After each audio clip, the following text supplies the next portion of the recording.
والصلاة والسلام على سيد الأنبياء والمرسلين وعلى آله وصحبه أجمعين أما بعد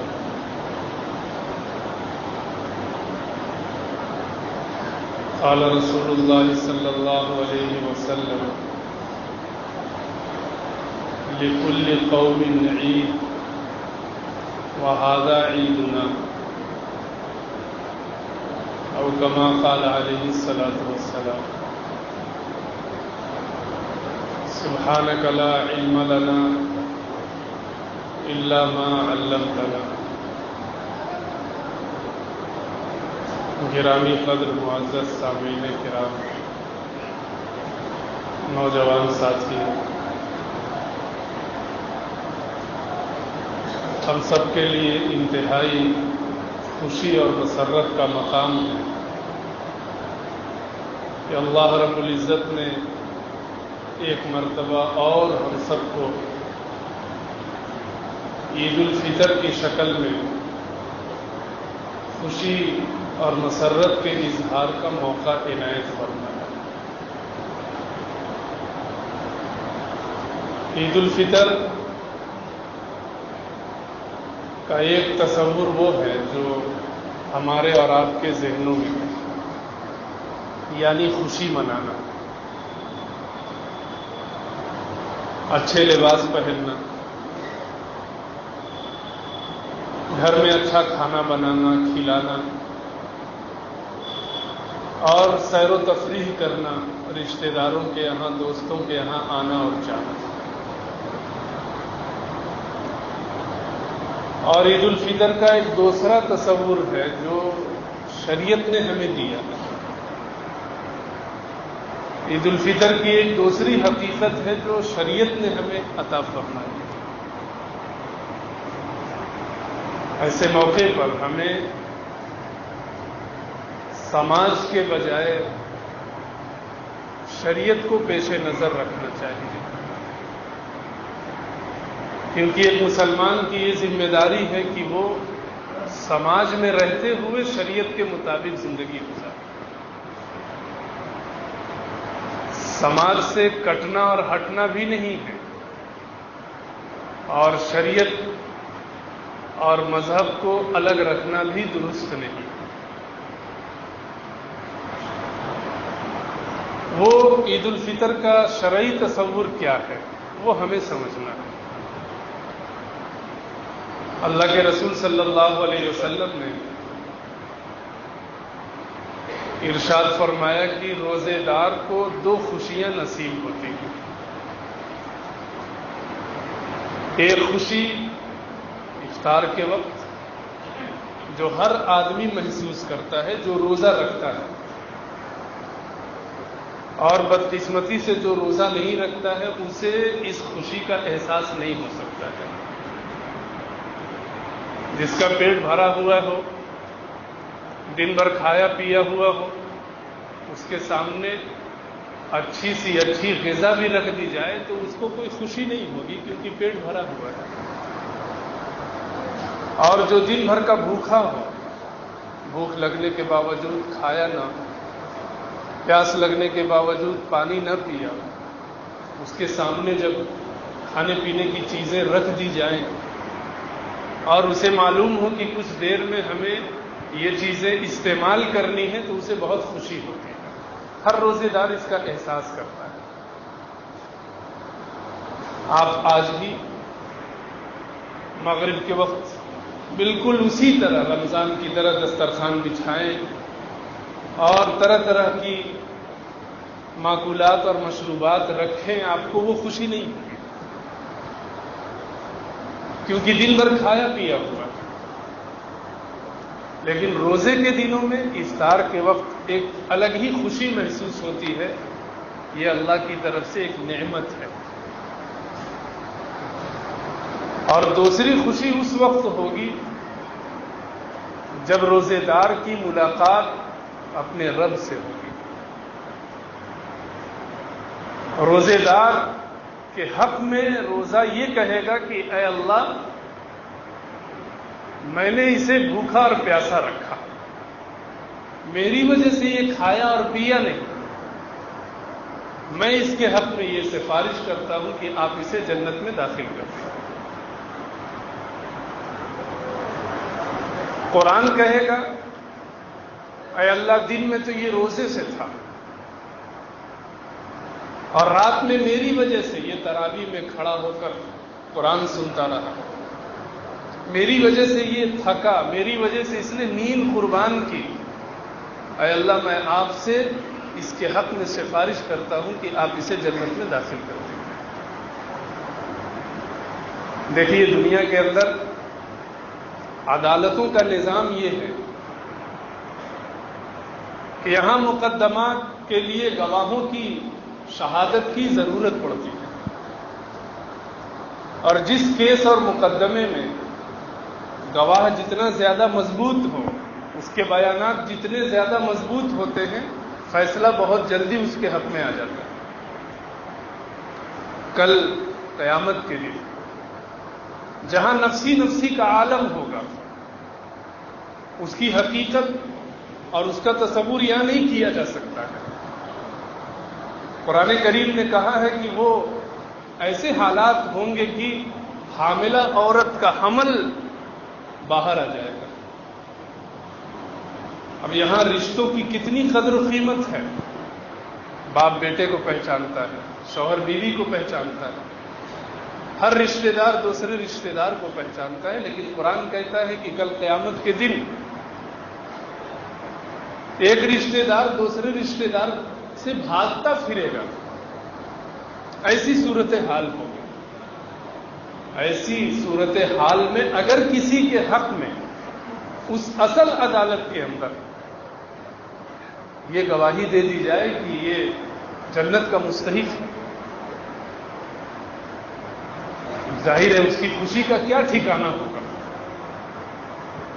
اور اگر گواہی دینے والے ایک طرف قرآن اور دوسری طرف روزہ ہو تو کیا اس کی گواہی بارگاہ الہی میں رد کی جا سکتی ہے؟ قرآن اللہ کا کلام اور روزہ اللہ کے رسول صلی اللہ علیہ وسلم نے ایک حدیث قدسی میں فرمایا کہ اللہ فرماتے ہیں الصوم لی، کہ روزہ میرے لیے ہوتا ہے، یعنی جتنی عبادتیں ہیں اس میں دکھاوا بھی ہو سکتا ہے۔ ایک آدمی نماز پڑھ رہا ہو سکتا ہے سماج کو دکھانے کے لیے پڑھ رہا، کوئی اور مطلب ہو اس کا، لیکن روزے میں دکھاوا نہیں ہو سکتا ہے، کیونکہ روزہ ایک ایسا عمل ہے جس میں انسان بھوکا رہتا ہے، پیاسا رہتا ہے۔ اب وہ کھایا پیا ہے یا نہیں، کھا پی رہا ہے یا نہیں، یہ وہ جانتا ہے اور اللہ جانتا ہے، اس میں ریاکاری نہیں ہوتی ہے۔ تو اللہ رب العزت قرآن کی اور روزے کی سفارش قرآن سننے اور سنانے والوں کے حق میں، روزہ رکھنے والوں کے حق میں ضرور قبول فرمائیں گے۔ اور اسی لیے روزے داروں کے لیے اللہ رب العزت نے ایک خصوصی دروازہ اور گیٹ بنایا ہے جس سے صرف روزے دار ہی داخل ہوں گے۔ جنت کے 8 دروازے ہیں، اس میں سے ایک دروازہ باب الریان نام کا ہے، اس سے صرف روزے دار داخل ہوں گے۔ تو یہ وہ خوشی ہوگی جو کل قیامت کے دن ہر روزہ رکھنے والے کو حاصل ہوگی۔ آج کا دن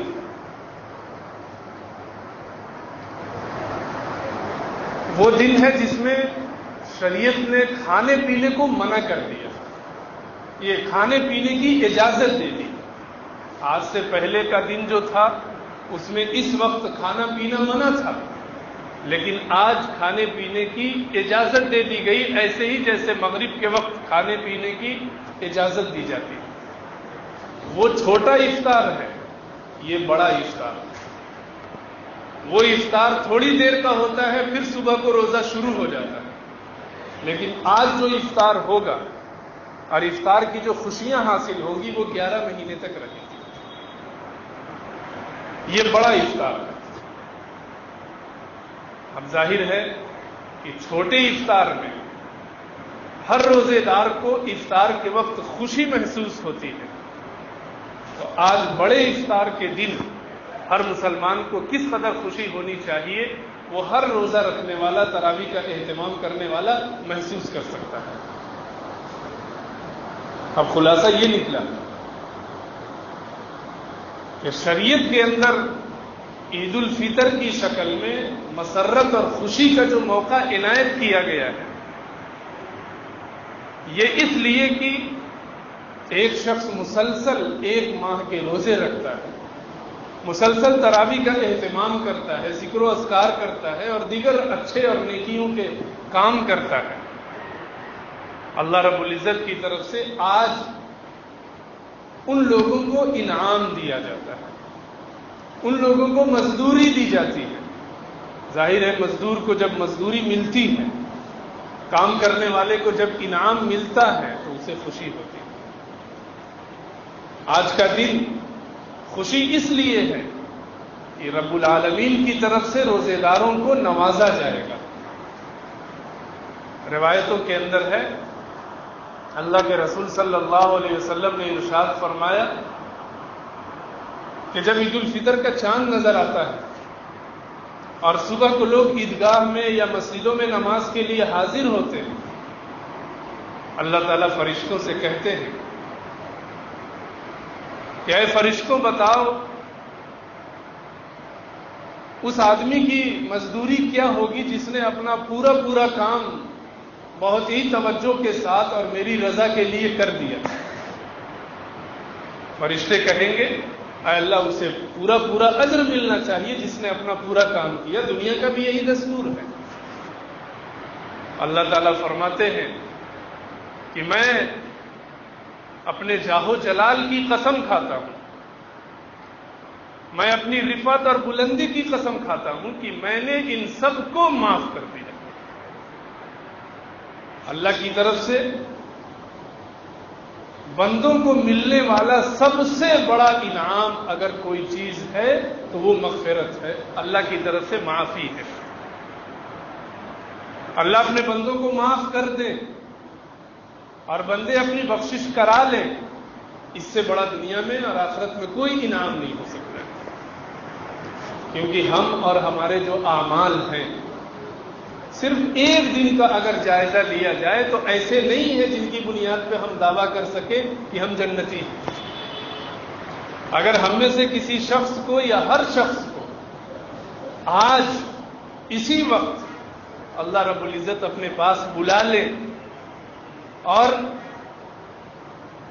شرف باریابی عطا فرمائے تو کیا ہم میں سے ہر شخص دل کے اعتبار سے ایسا متقی اور پرہیزگار ہے، ایسا صاف ستھرا ہے کہ وہ اللہ کے سامنے ٹھہر سکے اور اللہ سے ملاقات اور بات کر سکے؟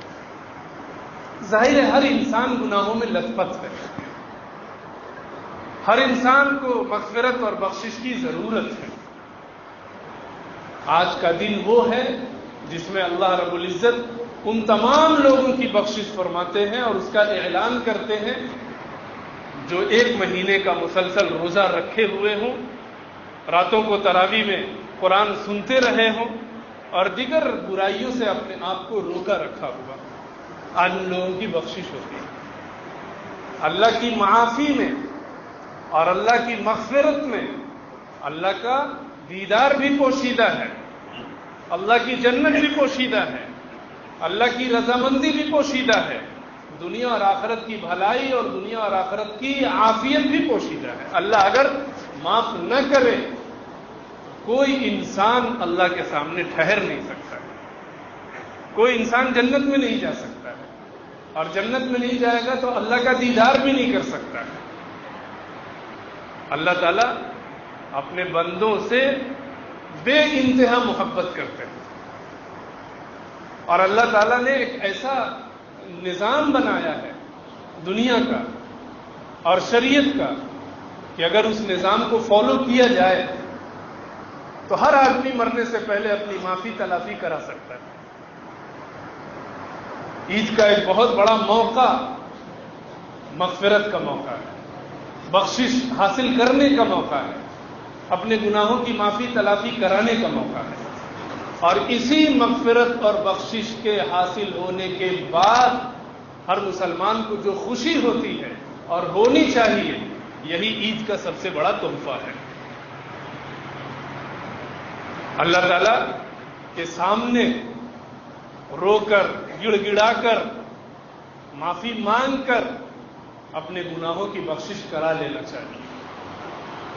آج موقع وہ ہے کہ ہم عید الفطر کی نماز سے پہلے سر جھکا کر یہ غور کریں کہ ہم نے ایک مہینے روزوں کا حق ادا کیا یا نہیں کیا، تراویح کا حق ادا کیا یا نہیں کیا، گناہ چھوڑنے کا کیا حال تھا، نیکیوں کی کیا صورت حال تھی، یہ سب غور کرنے کی چیز ہے۔ اللہ تعالیٰ انسانوں سے بہت محبت کرتے ہیں اور وہ یہ چاہتے ہیں کہ اللہ کا کوئی بندہ جہنم میں نہ جائے، سب کے سب جنت میں جائیں۔ اب اگر کوئی انسان بدقسمتی سے خود کو جہنم کی جانب لے جا رہا تو اس سے بڑا محروم اور اس سے بڑا بدقسمت کوئی نہیں ہو سکتا ہے۔ آج اللہ کی طرف سے بخشش ملنے کا دن ہے، اللہ کی طرف سے مغفرت حاصل ہونے کا دن ہے، اور اسی مغفرت اور بخشش کے حاصل ہونے سے ہمیں اور آپ کو بے انتہا خوشی ہونی چاہیے۔ اللہ تعالیٰ سے معافی مانگیے، اللہ تعالیٰ سے کہیے کہ اللہ تعالیٰ ہم نے جو مزدوری کی ہے جیسی کرنی چاہیے نہیں کی، اللہ ہمیں محض اپنے فضل و کرم سے بخشش عطا فرما دیجیے۔ دیکھیے دو طرح کے انسان ہوتے ہیں، ایک وہ انسان ہوتا ہے جو کچھ عمل ہی نہیں کرتا ہے اور جنت کی امید لیے بیٹھا ہے، نہ نماز پڑھتا ہے، نہ روزہ رکھتا ہے، نہ اور کوئی نیکی کا کام کرتا ہے، اور امید یہ لیے بیٹھا ہے کہ جنت میں جائیں گے۔ ظاہر ہے ایسا شخص دھوکے میں ہے۔ اور دوسرے وہ لوگ ہیں جو اعمال کر رہے ہیں، نماز بھی پڑھ رہے ہیں، روزہ بھی رکھ رہے ہیں اور اچھے کام کر رہے ہیں اور جنت کی امید لیے بیٹھے ہیں، یہ لوگ بھی دھوکے میں ہیں۔ یہ لوگ دھوکے میں کیوں ہیں؟ یہ لوگ دھوکے میں اس لیے ہیں کہ انہوں نے اپنے اعمال پر نظر کیا ہوا کہ ہماری نماز ایسی ہے کہ ہمیں یہ جنت میں لے جائے گی، ہمارا روزہ ایسا ہے یہ ہمیں جنت میں لے جائے گا۔ دنیا کا کوئی انسان یہ دعویٰ نہیں کر سکتا ہے کہ اس کی نماز ویسی نماز ہے جو رسول اللہ صلی اللہ علیہ وسلم نے پڑھی تھی، ہمارا روزہ ویسا ہے جو رسول اللہ صلی اللہ علیہ وسلم نے رکھا۔ بلکہ کامیاب انسان وہ ہے جو اعمال کرے لیکن اللہ کے فضل و کرم کی امید بھی رکھے ہوئے کہ اللہ ہمیں ہماری نمازوں کی وجہ سے نہیں، اللہ ہمیں ہمارے روزوں کی وجہ سے نہیں، اللہ ہمیں ہمارے دیگر نیک اعمال کی وجہ سے جنت میں نہیں لے جائیں گے، بلکہ اپنے فضل و کرم کی وجہ سے جنت عطا فرمائیں۔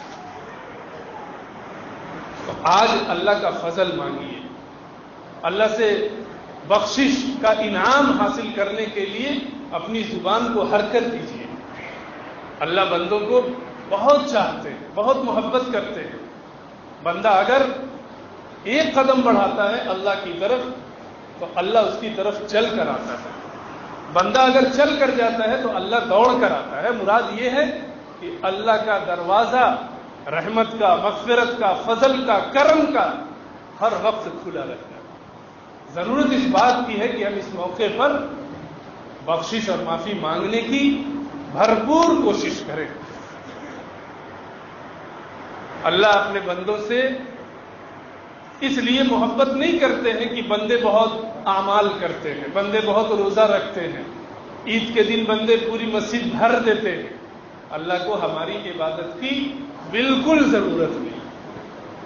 روایت میں ہے کہ اگر پوری دنیا اللہ کی عبادت پر جم جائے، دنیا میں ایک آدمی نافرمان نہ ہو، اللہ کی خدائی میں کوئی اضافہ نہیں ہوگا، اور پوری دنیا کے لوگ اگر گناہوں پر جم جائیں تو اللہ کی خدائی میں کوئی کمی بھی نہیں ہوگی۔ اللہ بے نیاز ہے۔ اللہ اپنے بندوں سے اس لیے محبت کرتا ہے کہ اس نے ہمیں پیدا کیا، ہمیں بنایا ہے، اور جو انسان کسی چیز کو بناتا ہے اس سے اس کی محبت ہوتی ہے۔ ماں کو بیٹے سے محبت ہوتی ہے، اور انسانوں میں تو رہنے دیجیے، جانوروں میں بھی جو محبت کا کوئی سبق نہیں پڑھتے ہیں، محبت کا کوئی مفہوم نہیں جانتے ہیں، لیکن بکری کا جب بچہ ہوتا ہے تو وہ بکری بھی اپنے بچے سے محبت کرتی ہے۔ کیوں؟ اس لیے کہ وہ اس کا حصہ ہے۔ انسان کو اللہ نے بنایا ہے، اس لیے اللہ انسان سے محبت کرتے ہیں۔ حضرت نوح علیہ الصلوۃ والسلام پیغمبر گزرے ہیں، 950 سال انہوں نے تبلیغ کی، اپنی قوم کو اسلام اور ایمان کی دعوت دی، لیکن چند لوگوں کے علاوہ کسی نے اسلام اور ایمان قبول نہیں کیا۔ حضرت نوح علیہ الصلوۃ والسلام پیغمبر تھے، عاجز اور پریشان ہوئے اور ان سب کے لیے بد دعا کر دی، اللہ ان سب کو ہلاک کر دیجیے۔ وقال نوح رب لا تذر علی الارض من الکافرین دیارا، کہ اے میرے رب اس روئے زمین پر کسی بھی کافر کو زندہ نہ چھوڑیے۔ اب نبی کی دعا بھی قبول ہوتی ہے اور نبی کی بد دعا بھی قبول ہوتی ہے۔ اللہ نے ان کی بد دعا قبول کر لی اور ایسا طوفان آیا کہ پوری دنیا تہس نہس ہو گئی۔ صرف وہ لوگ بچے جو حضرت نوح علیہ الصلوۃ والسلام کے ساتھ کشتی میں سوار تھے۔ پوری دنیا اور دنیا میں اس وقت جتنے لوگ تھے وہ سب ختم ہو گئے۔ اس کے بعد اللہ تعالیٰ نے حضرت نوح علیہ الصلوۃ والسلام سے کہا کہ آپ برتن بنائیے، مٹی کے برتن بنائیے، 40 سال برتن بنائیے۔ حضرت نوح علیہ الصلوۃ والسلام برتن بناتے رہے، مٹی کے برتن بناتے رہے، 40 سال برتن بنائے۔ اس کے بعد اللہ رب العزت نے ان سے کہا کہ ان سارے برتنوں کو توڑ دو۔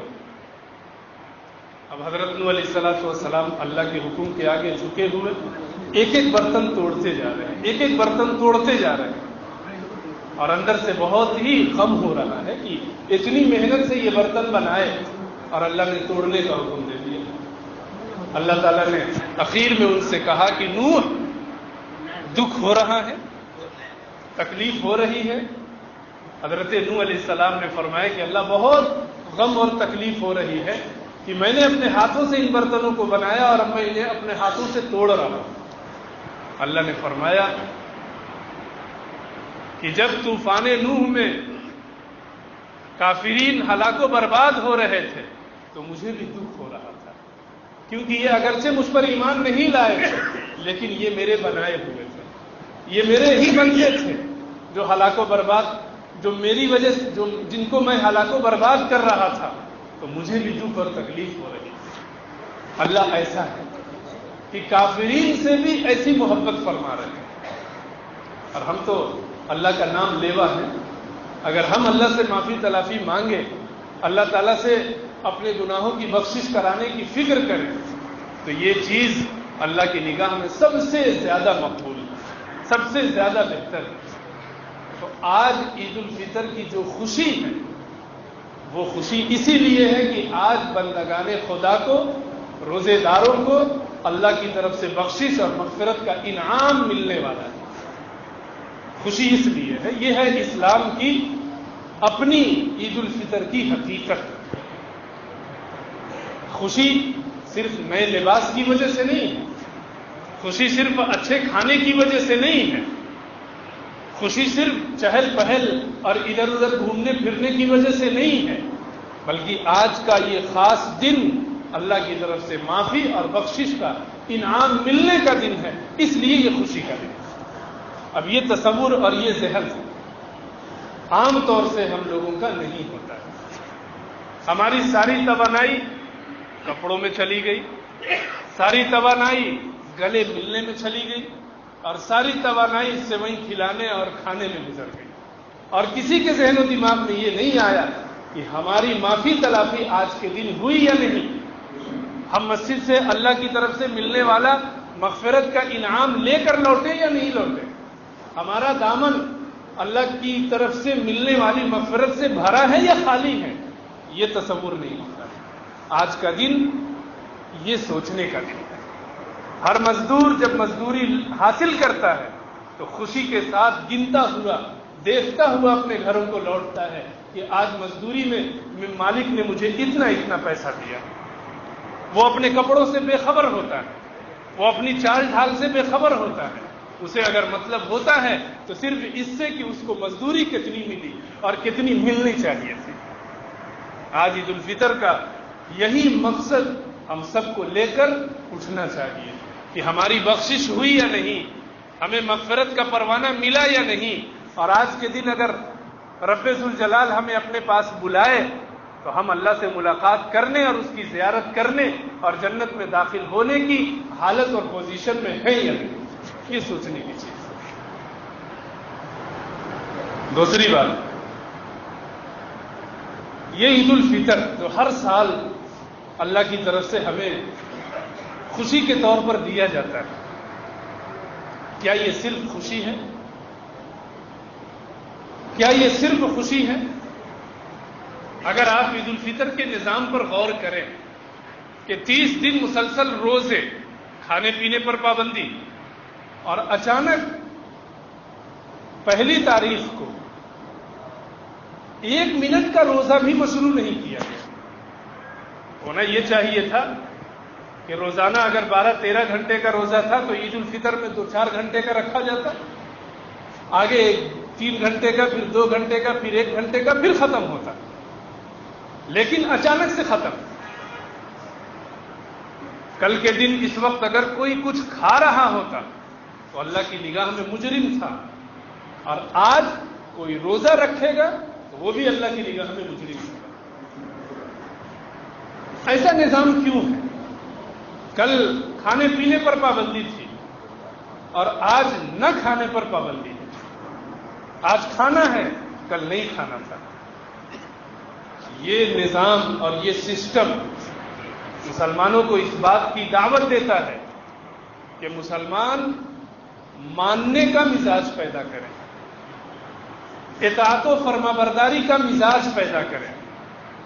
ان کے دل و دماغ میں اللہ اور اس کے رسول کی فرمانبرداری مقدم ہونی چاہیے, سماج اور خاندان کے تقاضے دوسرے نمبر پر ہونے چاہیے. کل ہم روزے سے تھے, اللہ کا وہ حکم تھا, اور آج ہمیں کھا کر عید کی نماز پڑھنے کا حکم دیا گیا اور ہم نے کھایا پیا. یہ آج اللہ کا حکم ہے, دونوں اللہ کا حکم. اللہ یہ پیغام دے رہے ہیں کہ دیکھو, اسلام کے اندر خوشی کا آغاز بھی اطاعت و فرمانبرداری سے ہے اور خوشی کا اختتام بھی اطاعت و فرمانبرداری سے ہے. اسلام نے اپنے ماننے والوں کو آزاد نہیں چھوڑا ہے جیسے ہم اپنے کو آزاد سمجھتے ہیں, بلکہ اس کے پاؤں میں مذہب کی بیڑی پڑی ہوئی ہے. اس کے ارادے اپنے ارادے نہیں ہیں, اس کی خواہشات اپنی خواہشات نہیں ہیں, وہ اللہ اور اس کے رسول کی خواہشات اور اس کی مرضی کی رسی میں بندھا ہوا ہے. اگر وہ اپنی رسی کو ڈھیلا کر دے, چھوڑ دے, تو وہ مجرم شمار کیا جائے گا. تو عید کا ایک دوسرا پیغام یہ بھی ہے کہ ہم آج یہ سوچ کر اٹھے کہ جیسے ہم اللہ اور اس کے رسول کو مانتے ہیں ایسے ہی اللہ اور اس کے رسول کی بھی مانیں گے. ہم سب اللہ اور اس کے رسول کو مانتے ہیں لیکن اللہ اور اس کے رسول کی نہیں مانتے. جیسے ہم نے رمضان المبارک میں نمازوں کا اہتمام کیا, روزوں کا اہتمام کیا, تلاوت اور تسبیح کا اہتمام کیا, آج کا دن بھی ہم سب کو یہ سبق دیتا ہے کہ آج بھی ہم ویسا ہی مسجد میں نمازوں کا اہتمام کریں. آج ایسا نہیں ہونا چاہیے کہ ظہر کی نماز میں اندازہ لگایا جائے کہ اب رمضان نہیں. جس خدا کے لیے رمضان المبارک میں ہم نے نمازیں پڑھی تھی, آج کی نماز اور آج کے بعد کی نمازیں بھی اسی خدا کے لیے. ایسا نہیں کہ رمضان المبارک کا خدا الگ تھا اور 11 مہینے کا خدا الگ ہے. اگر ہم نے رمضان المبارک میں نمازوں کی پابندی کی اور عید کے دن کے بعد, عید کی نماز کے بعد مسجدیں ویران کر لی, گناہ کا ارتکاب کرنے لگ گئے, تو پھر اس کا مطلب یہ ہوا کہ ہم رمضان کے خدا اور غیر رمضان کے خدا کو الگ الگ تصور کر رہے ہیں۔ ایسا نہیں ہونا چاہیے، ماننے کا مزاج پیدا کریں، اور اللہ نے جس وقت کا جو حکم دیا ہے اس حکم کو دل و جان سے خوشی کے ساتھ اپنانے کی فکر کرنا، یہ عید الفطر کا دوسرا سب سے بڑا سبق اور پیغام ہے۔ اور اس کے ساتھ ساتھ اسلام ہم سب سے یہ چاہتا ہے کہ ہم خوشی یا غم، دکھ یا درد، حالات اچھے ہوں یا برے ہوں، ہر حال میں شریعت کے آگے سر جھکانا سیکھیں۔ ہر حال میں شریعت کے آگے سر جھکانا سیکھیں۔ آج کا دن خوشی کا دن ہے، مسرت کا دن ہے، لیکن اس خوشی اور مسرت کے موقع پر ہمیں اس کی اجازت نہیں ہے کہ ہم اس خوشی میں کسی گناہ کا ارتکاب کر لیں۔ آج سنیما ہال آباد کرنے کا دن نہیں ہے۔